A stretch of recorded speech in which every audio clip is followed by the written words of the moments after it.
Hey everyone, this is Roland here. Welcome and thank you for being here. And today I want to encourage you to trust God every step of the way, to trust that God is leading you and directing you, even when it seems like things are not working out, even when it seems like you don't know what is happening and what God's plan for your life is. I want to encourage you that to encourage you to trust God, that he is leading you and is guiding your steps. And I want to share a story that I read this week. And just to let you know, this story is one of my favorite stories of all time in the Bible. I love this story. And when I read it this week, it just encouraged me, and it just because it shows how big God is and how crazy big actually he is. It's not just big, he is crazy big, and the things that he does are amazing and beyond what we can imagine, and we just need to trust him as to lead us and guide us.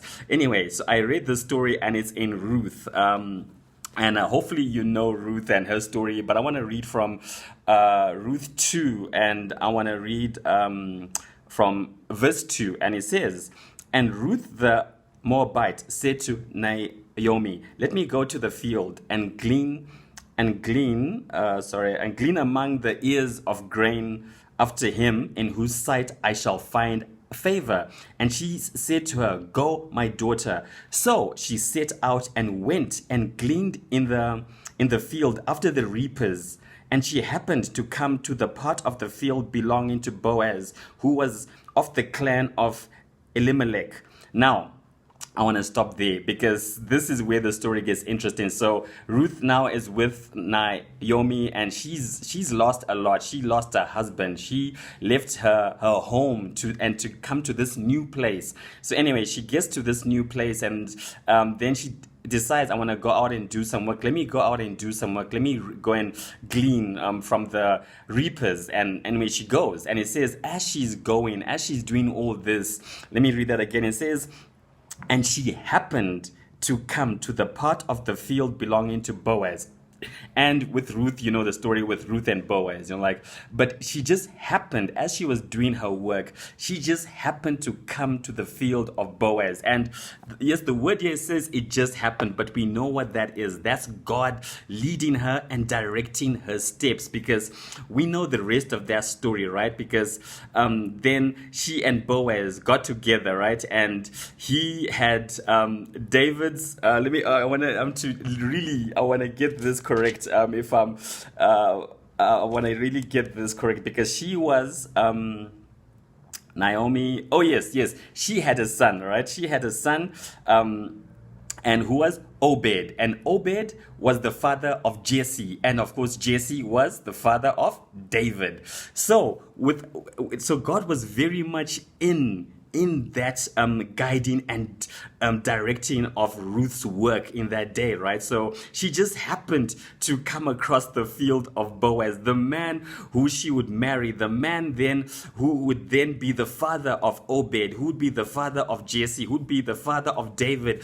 And in the bigger scope of things, that means David was in the line of the lineage of Christ, right? So Ruth, a Moabite, someone who was not an Israeli or part of God's family, got in to be part of this lineage of Christ, all because of what God was doing, how he led her and how he was guiding her. And when I read that story, it just blows my mind in the sense of how God leads, because Ruth had no idea. Ruth didn't know who Boaz was. She didn't know the impact that he would have and they would have in history. I mean, and this is how God leads. And I want to encourage you that even when it seems like things are not happening. Like I said, Ruth lost a lot. Like, she went to a new place and she had to come to grips with what was happening. But guess what?